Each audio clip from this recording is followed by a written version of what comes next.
Olá pessoal, Henrique Reis aqui novamente com um caso bem interessante que eu acabei de ver, tá? Vou mostrar aqui para vocês como que a gente chega num bom raciocínio para um diagnóstico mais certeiro, tá? Esse paciente aqui tem 60 anos, com uma história prévia de neoplasia de laringe e uma ultrassonografia de rotina foi visto uma lesão hepática.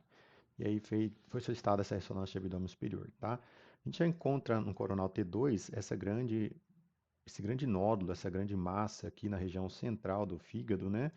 No axial a gente percebe que ela está ocupando principalmente o segmento 4, né? A transição com o segmento 8 aqui, né? E também com o segmento 2, né? Então uma lesão grande com mais ou menos 11 centímetros de diâmetro, sólida com um sinal bem heterogêneo em T2, né?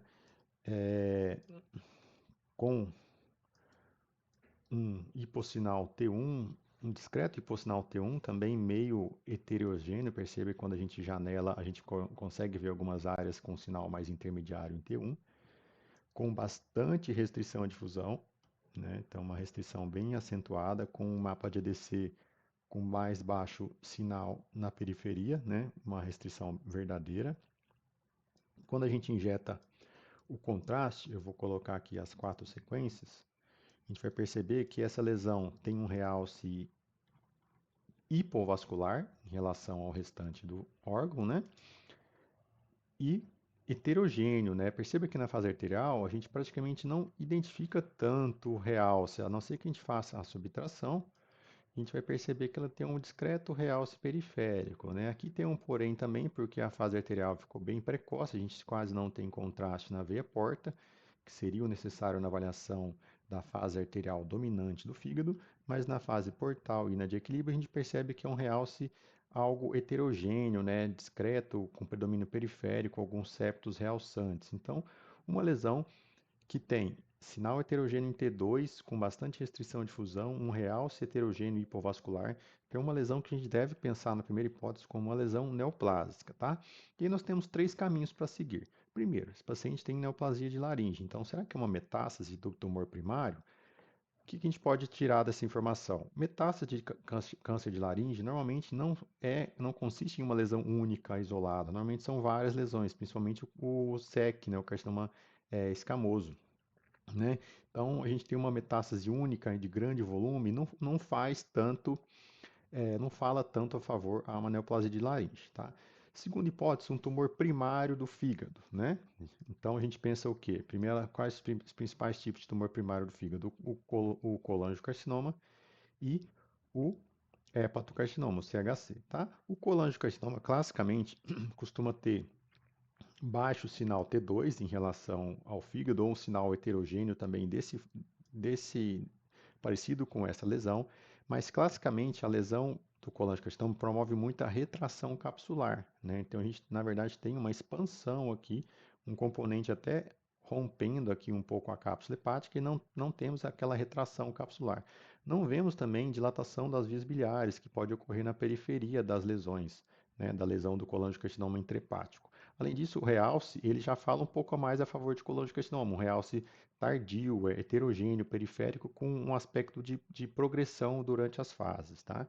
Então, pelo realce, a gente poderia até pensar em um colangiocarcinoma, mas o restante, o formato, a ausência de retração capsular, fala um pouco contra, né? E a ausência de dilatação das vias biliares periféricas a essa lesão. O CHC, normalmente a gente pode encontrar lesões únicas grandes, né? O CHC nodular, e o padrão clássico é de um intenso realce arterial com washout, com aquela lavagem tardia e formação de pseudocápsulas. A gente não tem isso, esse padrão de realce.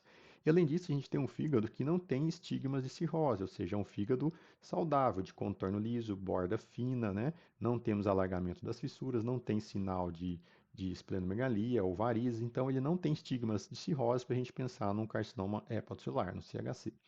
Qual outra hipótese a gente poderia ter? Uma segunda metástase de um tumor primário, né? Como é que a gente vai solucionar esse problema? Olhando o restante do exame, né? Então é importante que a gente analise todo o exame, que eu digo assim, todas as regiões do exame, né? A gente está falando de um exame de abdômen superior, então ele vai englobar intestino, ele vai englobar a parede abdominal, a gente tem que olhar as periferias das imagens, né? E a gente percebe o que nesse coronal T2, o que? Um espessamento, ó, focal, circunferencial no cólon descendente. Perceba que a gente tem até umas espículas e uns linfonodos aqui na gordura mesocólica, então a gente encontra esse espessamento. Olha o sinal do ombro aqui, ó, da maçã mordida nesse coronal T2, tá? Quando a gente olha os pós-contrastes, a gente vai perceber um realce mais assimétrico dessa alça, desse segmento intestinal, né, que está com as paredes espessadas, um linfonodo aqui, heterogêneo, né? E na difusão também vai chamar a atenção que existe uma bela de uma restrição de difusão anelar na parede do cólon descendente.